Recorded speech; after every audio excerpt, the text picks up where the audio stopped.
This is the Barbados Today morning news for Tuesday, May 9. Thank you for joining us. I am Marie-Claire Williams. Acting Governor of the Central Bank, Cleviston Haynes, is due to present his much-anticipated first quarter economic performance report today. It comes ahead of the budget presentation, which is expected to be this month.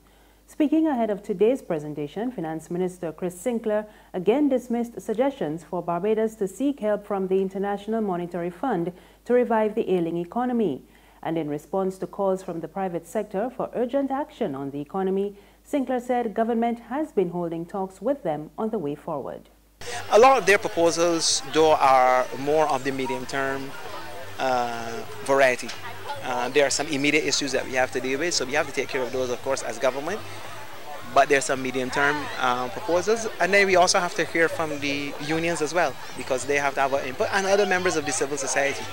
There are the groups and organizations that have an interest and would want to input into what would be the medium-term to longer-term restructuring of the Barbados economy, which is now a little bit more urgent than it was before. But we still have to take our time to do it in a open, consultative, transparent, and balanced manner. So that's why we're going to deal with some of the immediate things, as I said, in terms of the fiscal deficit for this year and financing of government's budget in 17-18 and even 18-19.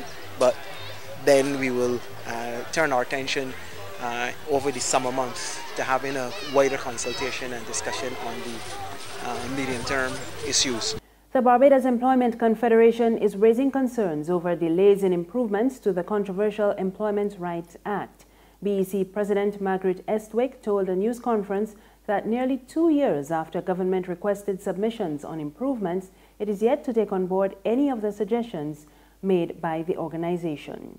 We regret that we are yet to see any action to bring the necessary regulations which are now urgently required to bring some balance to the current environment.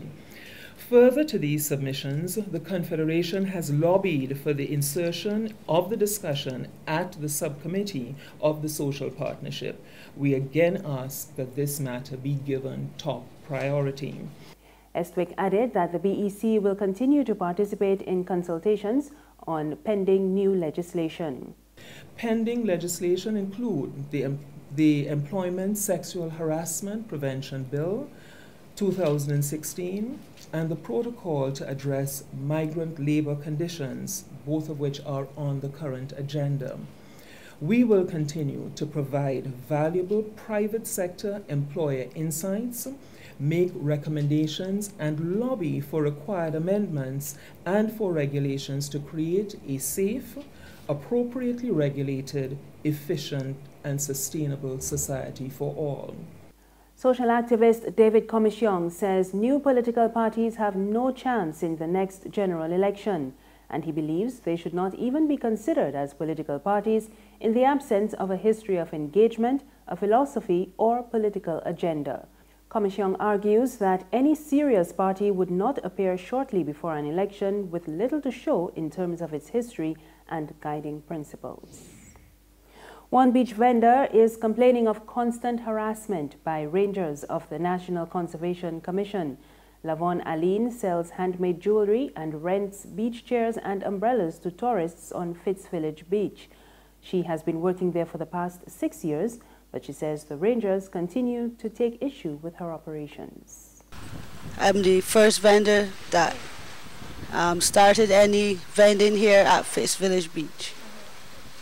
And for that period of time, I've been constantly harassed by the rangers that are around in this area.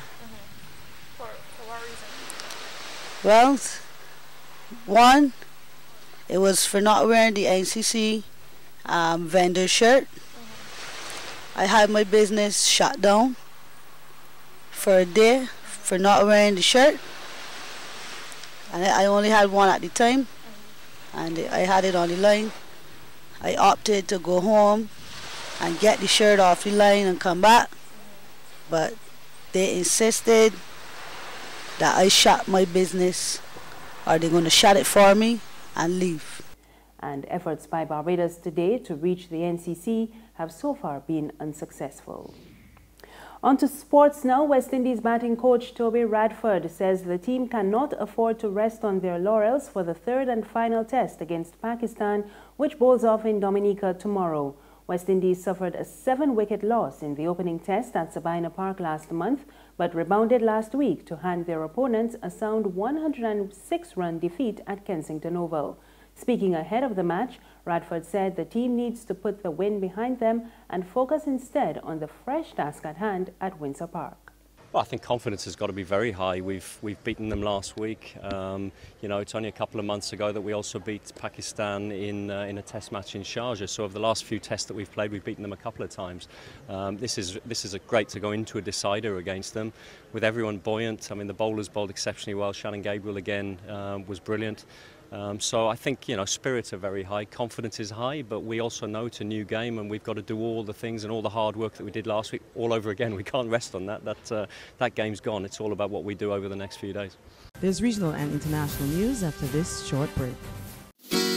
When it comes to your family, what do you dream of? Enjoying the sights of Italy, seeing the Eiffel Tower for the first time, or experiencing the cuisine of Spain? Courts can make your family dream come true. Shop at Courts for a chance to win a dream cruise for a family of 4. Spend $999 or over at any Court store or online at shopcourts.com. Every $100 gets you a chance to win that cruise to give you more fun time with your family by cruising the Mediterranean, a value of over $20,000. So stop dreaming and start shopping to make your dream come true at Courts, bringing value home.